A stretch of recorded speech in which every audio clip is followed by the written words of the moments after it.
Okay, so today I thought I would introduce you guys to my favorite place, probably my favorite place in the world. This is a oxbow pond off the Old Man River that I call Sspopiikimi, or turtle waters, because there's lots of painted turtles in here.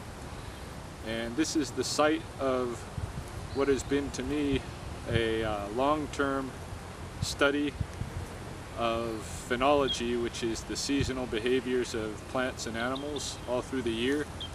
I carry on a kind of a traditional Blackfoot phenological study, and I keep field notes in a blog that's located at akayokaki.blogspot.com. But anyway, I've been out here for about 6 years training to try to learn every species out here, to try to learn their ecology, the interrelationships between each other, their behaviors throughout the different seasons, trying to learn all the kind of local, naturally occurring foods out here and to utilize them, and to try to come to understand the places out here from the point of view of the animals and plants that reside here. So this is, my wife and I have been doing this study, and you know, if there's Orion's Kung Fu, one of the things that it involves would be getting to know your local ecology, because I don't think a person is well-rounded when they live in a human-centric world and everything in their head, everything that they think about just has to do with people, and they're not aware of all these other aspects of their environment. So for me, this is a really important place today. We're partway into the moon, called Okonoki o Sspopiikimi, which means the Saskatoon berries are ripening. And so today I'm going to be here to gather Saskatoon berries, to gather another kind of berry called the golden currant. We also have red currants and black currants that I'll probably gather today, and maybe some different teas. There's mints out here. There's a plant called manikapi, or wild bergamot, out here that's a medicinal tea. There's also stinging nettle out here, which makes a really good tea if you've never had stinging nettle tea. I'm carrying about a 60-pound camera pack on my back. I normally carry this as I walk around out here because I love to photograph the animals and plants when they're doing their different things throughout the season, and I use those photographs in lectures at the college where I teach.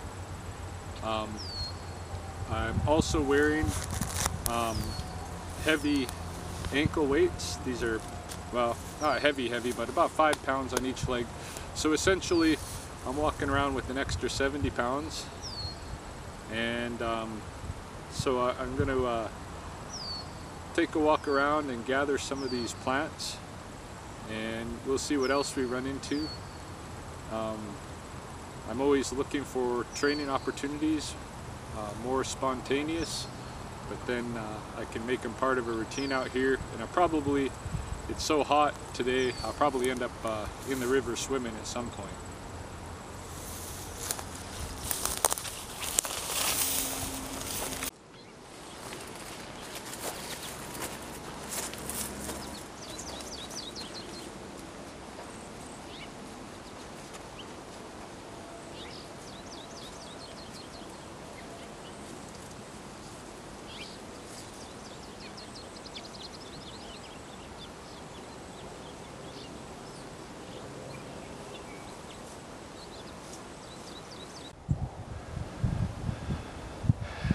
Okay, so I saw lots of golden currants down by the pond, and I'm definitely going to pick some, but I thought first I'd come up this way, up onto the coulee slope, and see if I can find some Saskatoons. I know there's a patch over here around this ridge, but they may be already burned out so high up in this dry.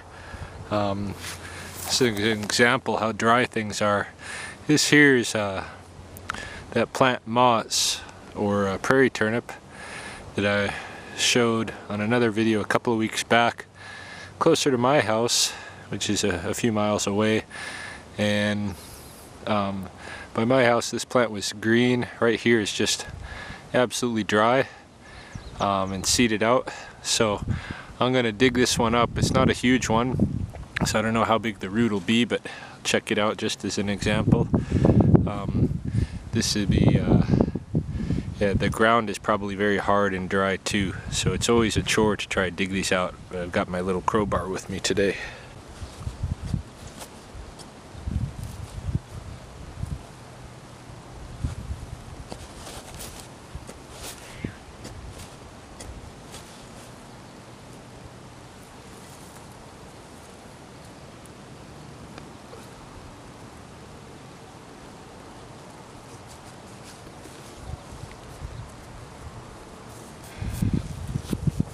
Okay, so this one wasn't too big. Might try to find one that's a little bit larger. This is a small root. You can get them up to good potato size, but like I was saying, I didn't think this one would be too big. But you know, this is the strategy that the plant uses.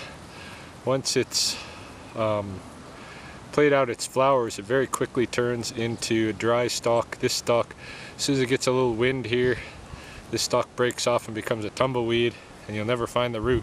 At the same time, this is the best time of year to gather these, because all the energy of the plant has gone down into the root.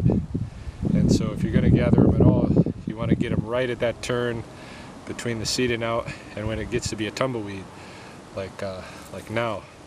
But I'll show you this. Anyway, it's got a little skin on it, and all you do is you take off that skin.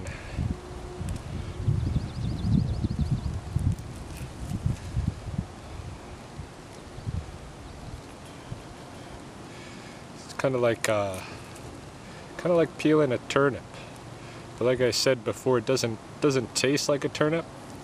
It has more of a starch taste to it. Not quite like a potato, but like an already cooked potato maybe, but not like a raw potato.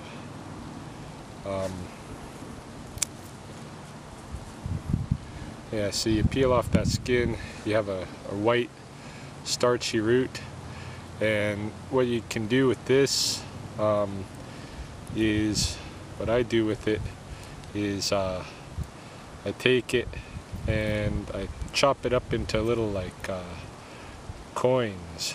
Okay, like I chop the root widthwise into little coins, and I dry those out, and then when you want to rehydrate them, you throw them in some water, and they rehydrate pretty good. You can use them for cooking, just like cooking potatoes or what have you. You can take it like this if you want, and you can put it, you know, grind it down like through a grater, and make kind of like a powdered version of the root that you can use in soups to thicken it up, if you want to make a puree kind of a soup, or you can just cook it as is and eat it like a potato, and you don't even have to cook it. This is the nice thing about this root, you can just eat it raw.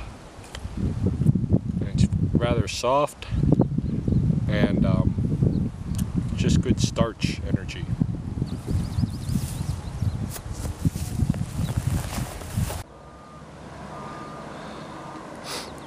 Okay, these are the Okanoki or Saskatoon bushes, and looking at them I can see that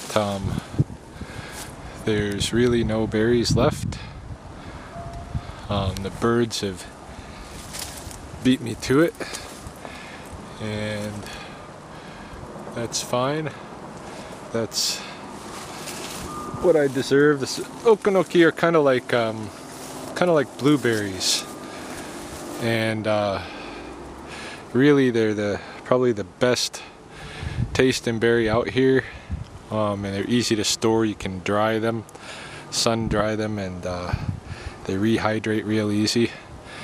And I know there's still going to be lots down in the forest, the other side of the river, that I'm not going to be at today.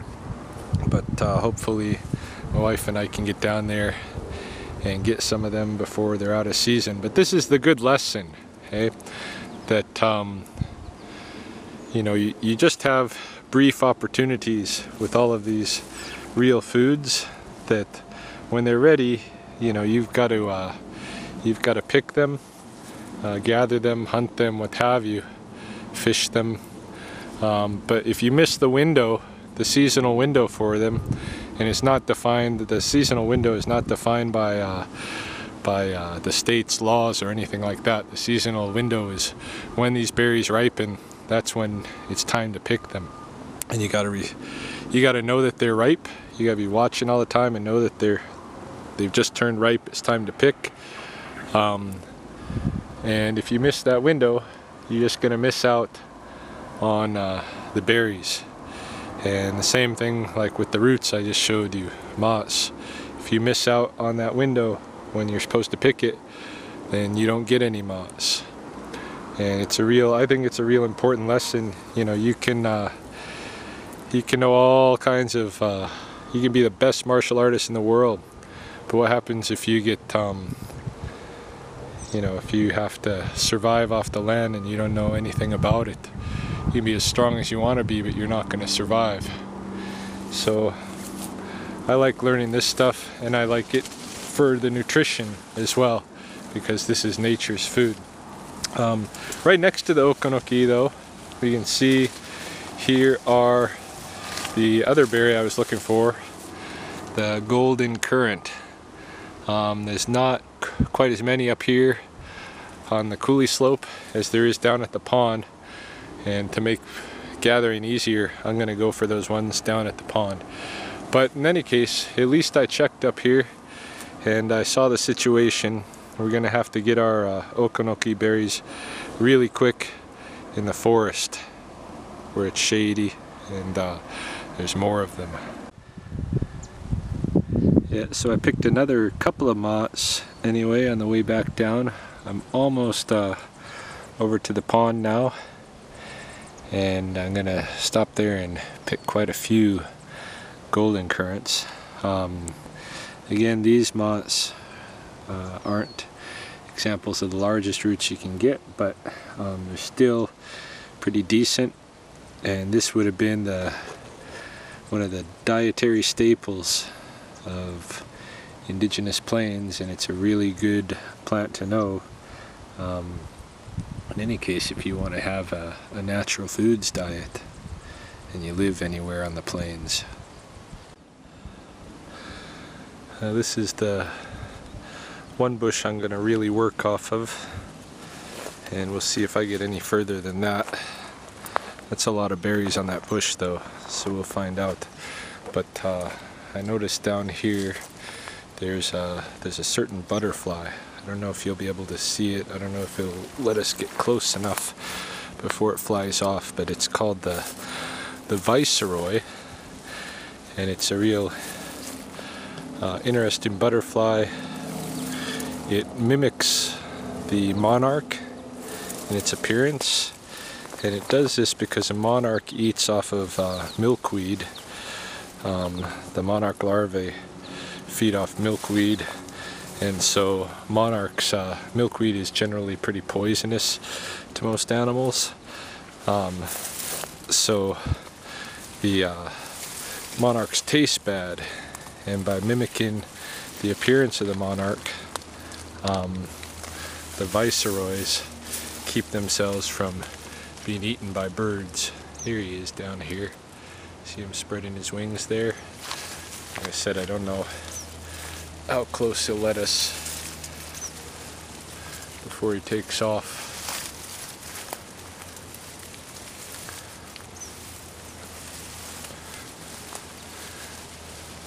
So, you know, in terms of self-defense rules or strategies, this guy has a pretty good strategy. The birds, even though he's brightly colored, the birds don't really mess with him because he looks too much like a monarch butterfly, and they don't want to have that bad taste in their mouth.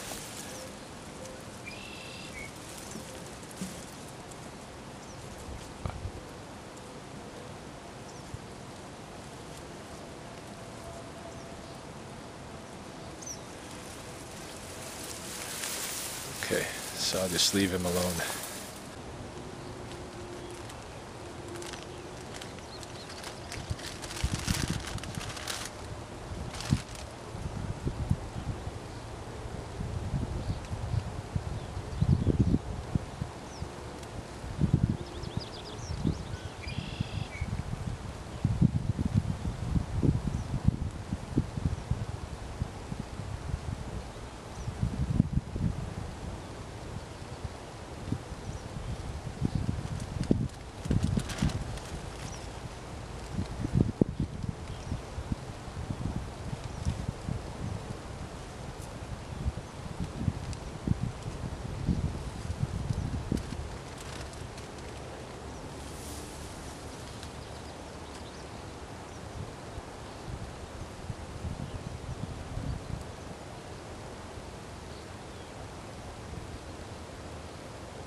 Yeah, so had about enough standing out in the direct sunlight with the heat of the afternoon. There's no clouds at all, so it's really warm, and I didn't get as many berries as I'd like to get, but there's still some time to harvest, and we gotta hit it in the evenings and the mornings when it's cooler and easier to work in. But anyway, feeling a little bit drained, so I've moved across the pond into the forest, into the shade here, so I can kind of recoup my energy and cool down a bit. And then I still want to go out on the wet meadows here and find some mint, and then maybe take a refreshing dip in the river. So yeah, just gonna enjoy the forest for a few minutes here.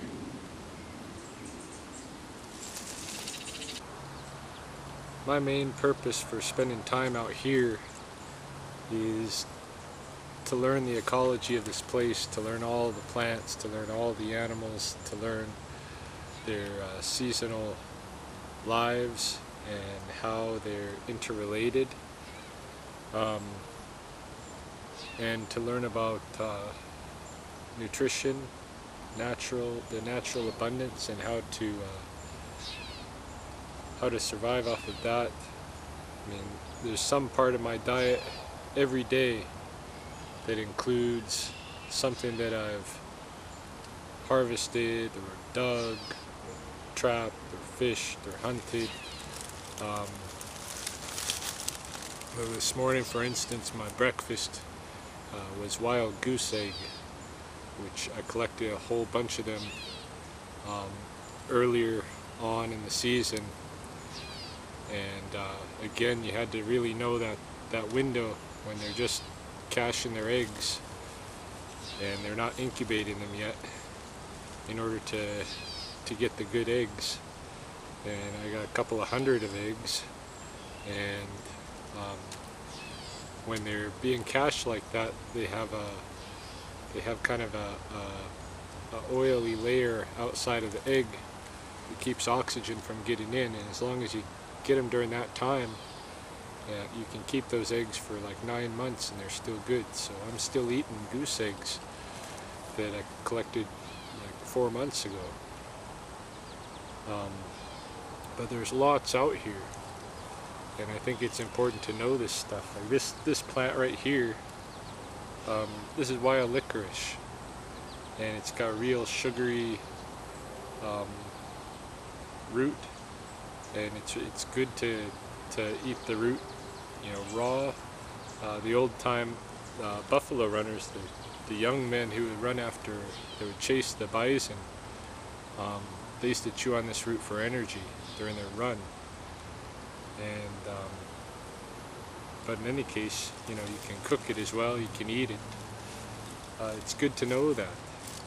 There's another plant, right down here. You probably can't see it. Here's some of it here. Probably can't see it on the video. Here's a little bit of it.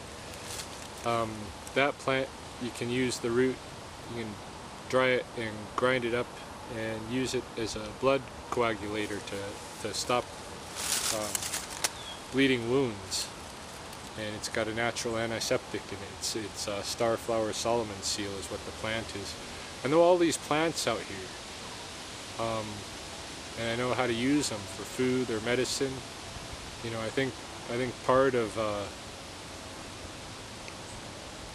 if you know how to if you're gonna know how to be able to fight and defend yourself, I think it's also important to know how to heal. And so you should learn at least really thorough first aid and impromptu first aid off of what's naturally in your environment. You should be able to take care of wounds and take care of minor fractures and things like this without having to have a doctor.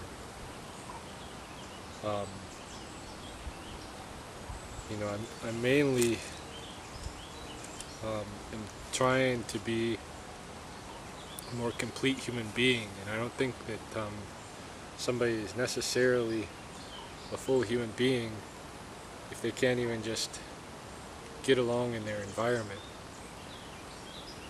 If they don't know how to get along in their environment, how is that being a full human being? You look at any other animal in the world and it knows how to get along in its environment. In fact, you throw it into a pretty unfamiliar environment and it'll figure out how to get along. And it's only humans that have this weird infrastructure that we've built where we're really dependent on a global trade network. And I don't think it's safe. Take for instance what happens if a huge disaster befalls an area where there's a large urban population.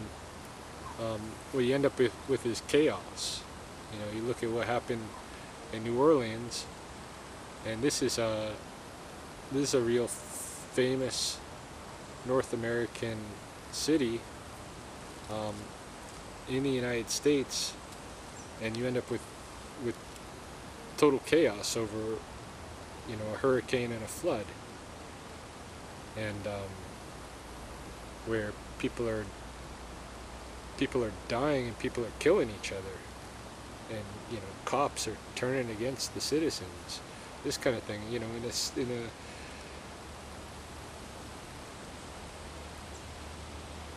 If we run into those kind of large-scale disasters and there's enough people affected, you can believe it's going to get chaotic. And then you have to know how to defend yourself, but you also know you gotta know how to get by, or you'll just sit on top of your house or whatever and die, like a lot of people did.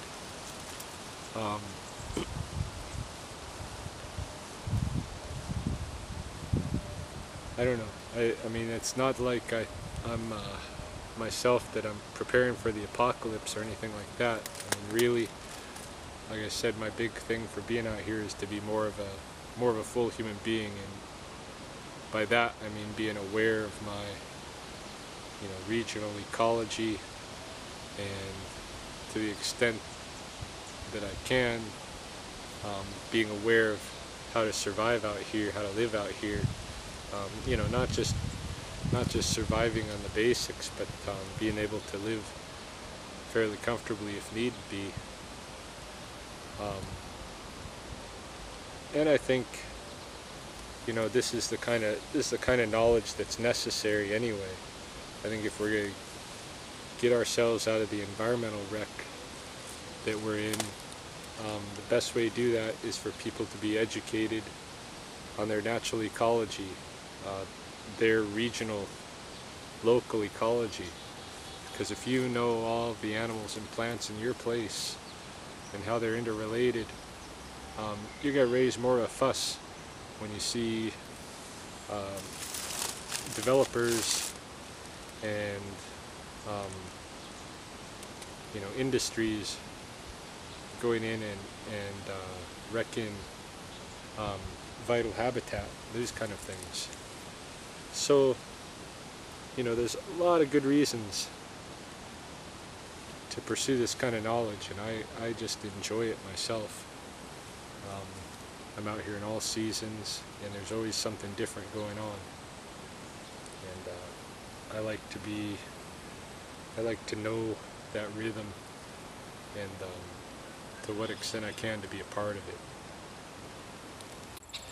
Alright, so here's some of that mint I was hoping to find out here on the wet meadows, and it's just a really good natural peppermint, good for making teas with. It's already mostly seeded out, so it's a good time to pick it. There's some good patches all throughout this wet meadows. There's lots of this mint, and you can use it for other things too, like we use it when we dry meat. We'll put some of that mint in the dry meat to flavor it. And there's a couple of red-winged blackbirds out here that are pretty upset with me. They probably have got a nest going on out here. I'm gonna kind of walk out and see if they... Yeah, he's getting upset. So they must have a nest.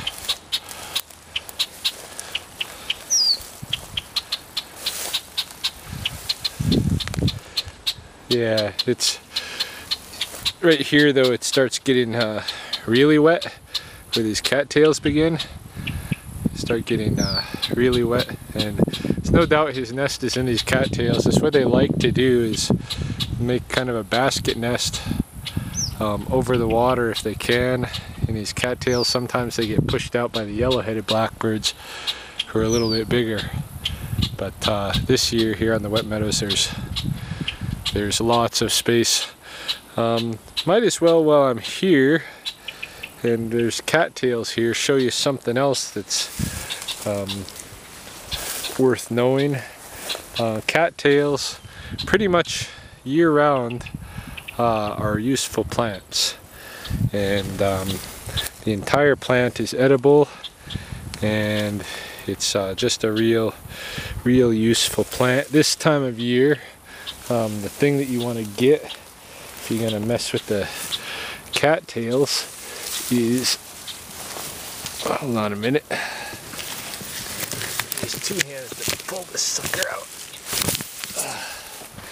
Alright, so you take a stalk, good cattail stalk, and these leaves, actually you can use those for lots of things. On the west coast, they used to use these leaves, make kind of rain jackets out of. They're pretty much waterproof. They got little air pockets in them, and but you can also make mats and baskets and those kind of things. You don't have to let any of this plant go to waste. But anyway, what I wanted to show you was the eaty part. So you have to peel it. Just start peeling those leaves down, and what you want to do is you want to get to the inner core of this cattail. There's a nice soft, we're pretty much there. That part can leave. And here we have the inner core of the cattail right here, so you can see where it's a little bit rubbery right now, but yeah, this is a good edible part here. So it's almost like eating celery.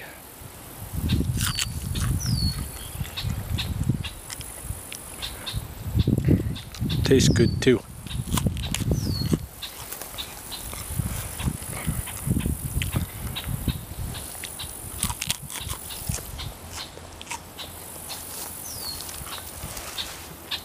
That's cattail. I was hoping to pick some of those cattail stalks this year and try pickling them with some of the dill I grew in my garden. See how that turned out. Because they are pretty water-based, like celery or like cucumbers. Might do pretty well with pickling.